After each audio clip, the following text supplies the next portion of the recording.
Percentage of white students here at Batavia, I'd say is probably around 90%. It's around 81%, I'd say. It's gotta be high, right? At least 80%. Like probably like 80, 81%. 92. 75%.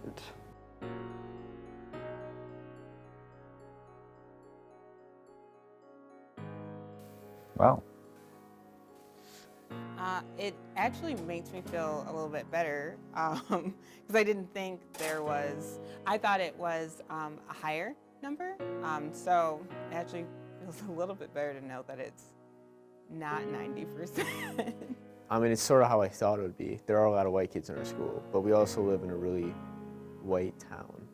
So yeah, I wasn't really shocked. You know, that's a pretty high number. Which is still a lot, but. I don't really see that much diversity in our school anyways, so it doesn't really surprise me. I mean, I do see it in my classroom. Sometimes there's times where I'm like the only Hispanic person or person of color in my class. So it feels kind of alienating. Yes, yeah, I consider myself a minority. Yeah, I'm Hispanic, first of all. Second, I'm bisexual, so that's another thing that kind of. No. Not really, no. But I mean, people like to call me Ginger a lot and all that. I mean, it's annoying, but I don't really care too much. It's just annoying. Yes.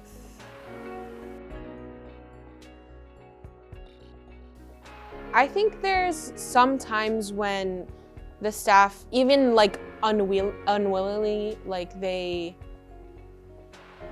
think of maybe the Hispanic students as, I don't want to say it so harshly, but like dumber than the white students, which I mean, sometimes it's not on purpose, it's just like internalized for them. At a first glance, I look white, so no.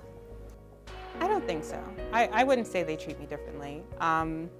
There are definitely not a lot of minorities on staff here at Batavia, but I think that everybody has treated me the way they treat anybody. If I think about it, yes, but off the top of my head, I would say no. But then really thinking about it, I would say, yeah, probably. Just because I see them treating people like of color or just of a minority group, you know, just worse than me, so I guess so. I wouldn't say I'm privileged, but I would say I have more opportunities. Yes, I think naturally that kind of comes with the job.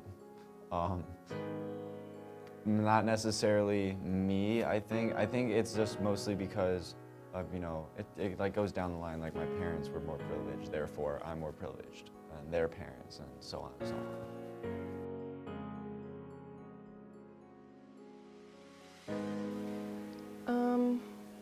No, not really, because I get it.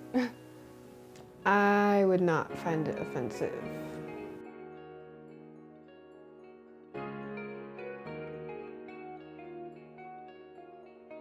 I think when it comes to being treated differently, my first thought would go to like, am I treated differently because I'm Black? And I don't know that I necessarily have a specific instance of that that's outright where I could say like yes, I know for a fact that I was treated this way because I'm a minority or because of the color of my skin.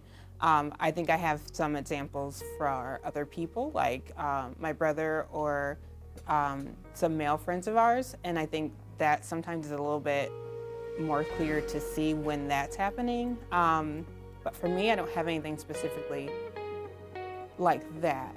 Oh, well, one time I was in the bathroom with my friends, and this teacher thought I was doing something bad. And I feel like she wouldn't do that if I was someone else.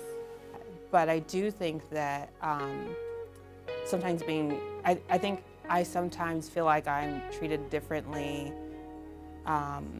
where I live. So I grew up in the south suburbs of Chicago, but I currently live in the north suburbs of Chicago. And the percentage of white people there is definitely a lot higher. So there's not a lot of minorities where I live. So I think that whenever I go out into a store, I'm probably, like, I know that I will most likely be the only person of color there. So then when I see someone else, I'm kind of like, oh, hi, there's someone else there. Hi, I want to be your friend. I don't say that out loud.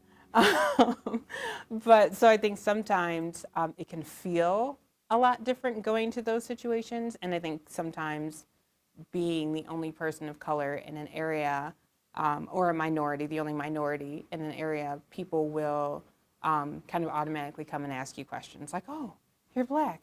I have questions about this. So I think that's sort of how I would view like being treated differently.